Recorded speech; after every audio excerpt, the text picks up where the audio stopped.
Bismillahirrahmanirrahim. Assalamu alaikum students. I hope you all will be fine by the grace of Allah Almighty. Students, let's start our today's Urdu lecture. हमारे आज के Urdu lecture का उन्वान है तफ़हीम. तफ़हीम का मायने है समझना. आप तफ़हीम इबारत के कुछ असूल जो हैं वो हम डिस्कस करेंगे. इबारत पैराग्राफ को कहते हैं, लिखी हुई चीज़ को, या फिर इंग्लिश में इसको टेक्स्ट भी कहते हैं. सबसे पहले बच्चों, ये आपको इस पेपर में भी एक पैराग्राफ जो है वो दिया जाता है और उसके आपने सवालों के जवाब लिखने होते हैं. ये आपकी तफ़हीम चेक करने के लिए सवालों के जवाब जो हैं वो दिए जाते हैं. सबसे पहले पहला असूल जो है कि दी हुई इबारत को आपने 2 से 3 मरतबा यानी उसको अच्छी तरह पढ़ें. ये अगर आपको जब तक अच्छी तरह समझ नहीं आती तब तक उसको पढ़ें. कुछ बच्चों को 2 से 3 मरतबा भी समझ नहीं आती तो आप उसको 1 से ज़्यादा मरतबा भी पढ़ सकते हैं. इबारत में मौजूद मुश्किल अल्फाज के मायने को समझें. ये बहुत ज़रूरी है क्योंकि सम टाइम ऐसा भी होता है कि आपको अल्फाज पैराग्राफ के अंदर से ही जो मुश्किल अल्फाज हैं वो दे दिए जाते हैं और कहा जाता है कि इनके जुमले बनाएं. इसको तफ़हीम चेक करने के बच्चों कई असूल होते हैं. या तो सवाल जवाब दे दिए जाते हैं या फिर MCQs की शक्ल में यानी कसीरुल इंतखाबी फॉर्म में भी आपको ये आपकी तफ़हीम जो है वो चेक की जा सकती है. नंबर 3, इबारत की थीम यानी मरकज़ी ख़याल और उन्वान या टाइटल पर गौर करें कि इस इबारत का क्या उन्वान हो सकता है. सम टाइम ऐसा भी होता है कि आपको पैराग्राफ जो है वो दे दिया जाता है और उसका पहला सवाल ही ये होता है कि पैराग्राफ का उन्वान जो है वो तहरीर करें. इसलिए आपने पैराग्राफ को ध्यान से पढ़ना है और देखना है कि वो किस चीज़ के बारे में है. जो चीज़ उसमें ज़्यादा बार डिस्कस की गई है वही उसका उन्वान होगा और वही उसका टाइटल होगा.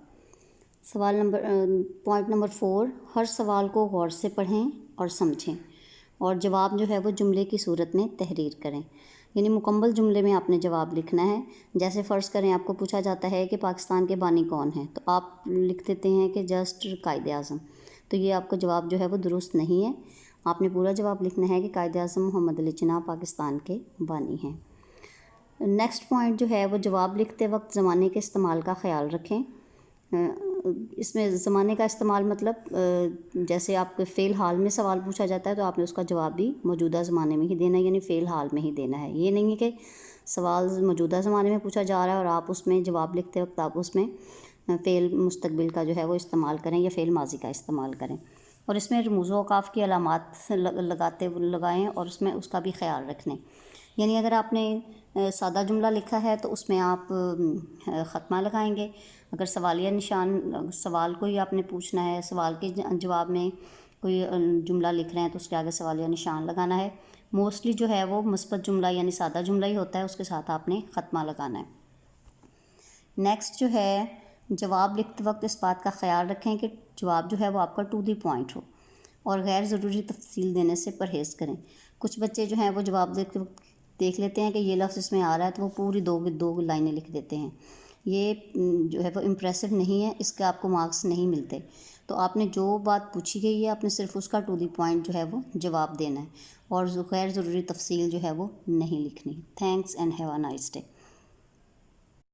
बच्चों, आपकी होम असाइनमेंट जो है उसमें आपने अपनी वर्क बुक खोलें. उसका सफ़ा नंबर 106 और 107 है.